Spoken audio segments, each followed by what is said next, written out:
Good afternoon, everyone. I am grateful for your attendance today. In keeping with my commitment to keep the public abreast of the historic St. George's Resort development, I am pleased to announce that the Desarroyers Hotel Co. Group, the developers for the St. George's Resort, has reached agreement in principle on all their financing arrangements, and financing with an international bank is progressing toward completion with all normal required documentation to be finalized over the next few weeks. Desarroyers are expected to return to Bermuda next month to sign the ground leases with the Ministry of Public Works and to also sign documents with regard to the financing. I'm happy to report that Desarroyers are being proactive on planning issues and are working very closely with the Department of Planning with respect to the designs for the St. George's Resort. The developers intend to meet with the residents of St. George's and lay out their plans and address any concerns they may have. They will have a collaborative process on this development. We are hoping for groundbreaking no later than June of this year. Desarroyers have engaged local architects and construction companies as it relates to this project. As you may recall, the government of Bermuda has a master development agreement with Hotel Co. Bermuda Holding Limited, a subsidiary of the Desarroyers Hotel Co. Group. We have identified an anomaly within the MDA, which speaks to a maximum of 3 designated sites. That is not correct. The St. George's Resort Act 2015 actually references a maximum of 3 casino licenses. There are no limits on the amount of resort sites that can be designated as a future casino site.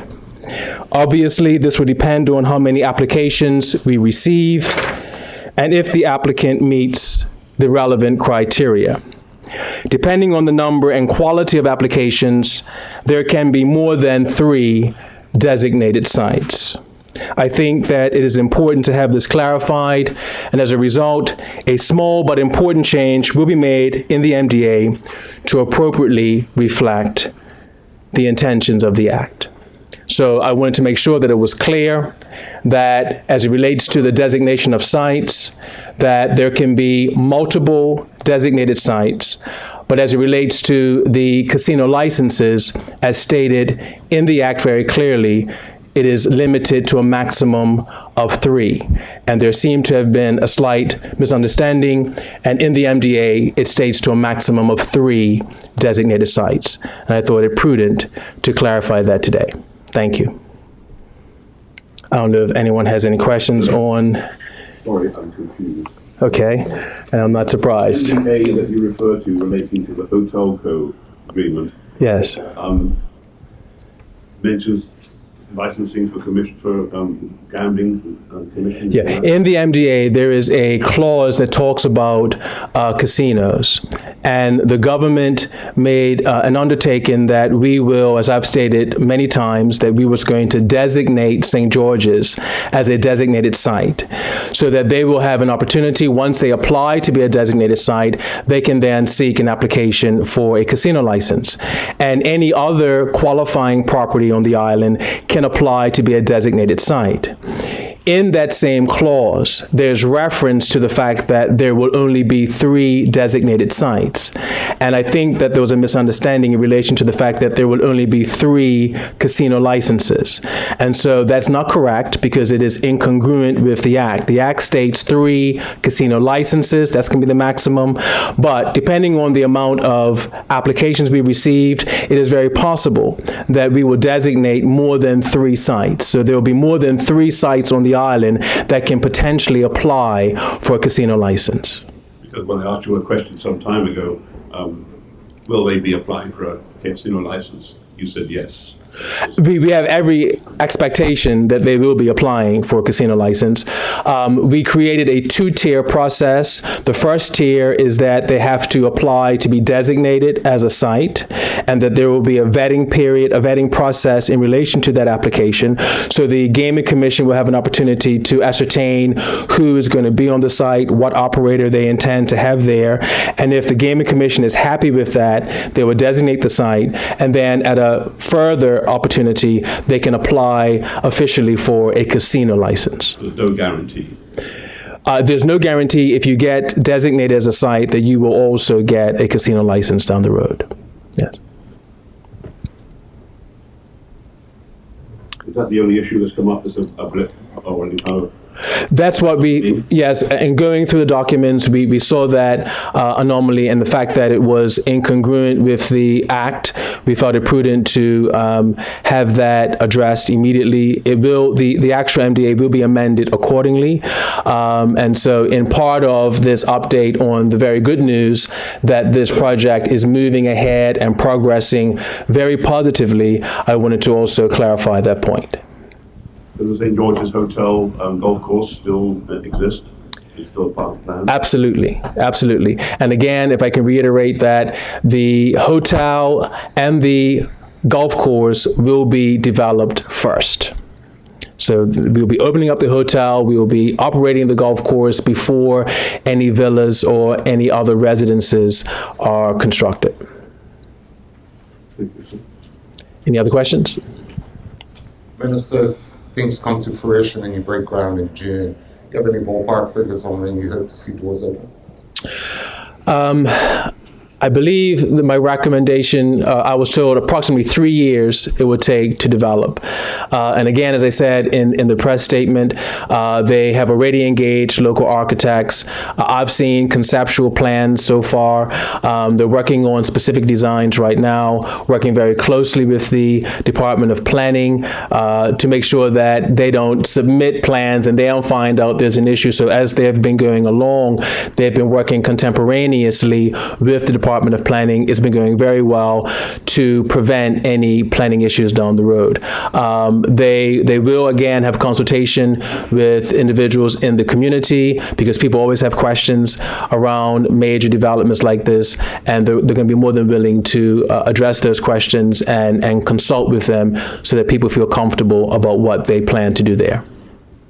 Mr. Minister, during the construction phase, how many potential jobs are we looking at?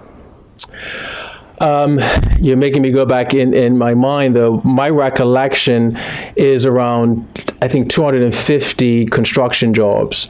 And then, of course, there are going to be a few hundred permanent jobs to operate the hotel as well. So you can be looking at this one project generating in the region of 500 jobs. Some for just the construction phase and, of course, long-term jobs. And what percentage of these jobs will be for locals?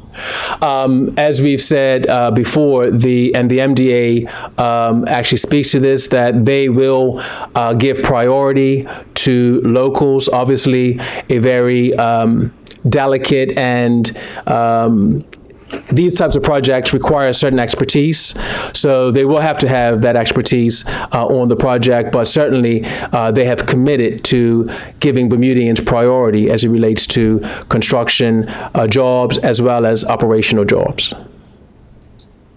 Can I just broaden the question and ask how the other developments in your portfolio are going? For example, Aerial Sands, Pink Beach, and Morgan's Point. Yes, Pink Beach is going along very nicely, and we expect them to stay on target. My information, Aerial Sands is still looking to start this year, and Morgan's Point, I understand, will be making a very positive press statement very shortly as well. So it appears as if, in fact, if you go to our throne speech, you will find that all of the major developments that we listed in that throne speech to start this year, we are still very confident are on target to start this year. Any other news on airlines or anything else while we have you here?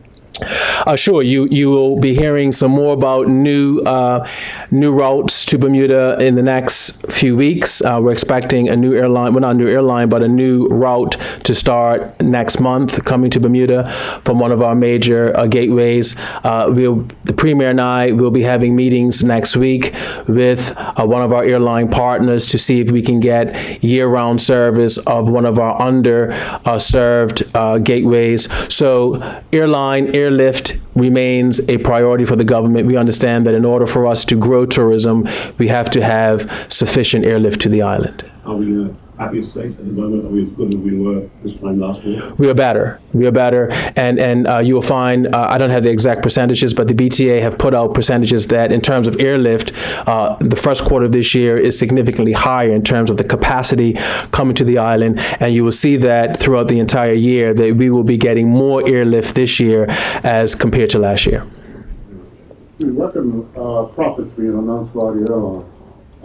Will the Bermuda government reduce the amount of support that it gives to the airline industry? We have reduced it. In fact, this year is the lowest amount of minimum revenue guarantees we have paid out for a very long time.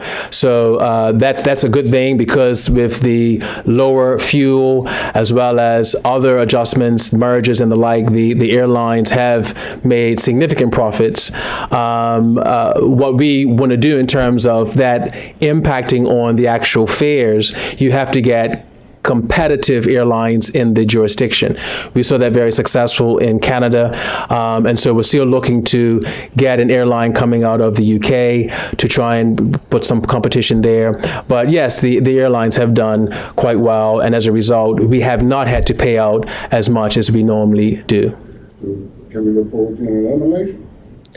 I think in this business, you would always have to have some form of subsidization, especially when you're trying to introduce new routes to the island.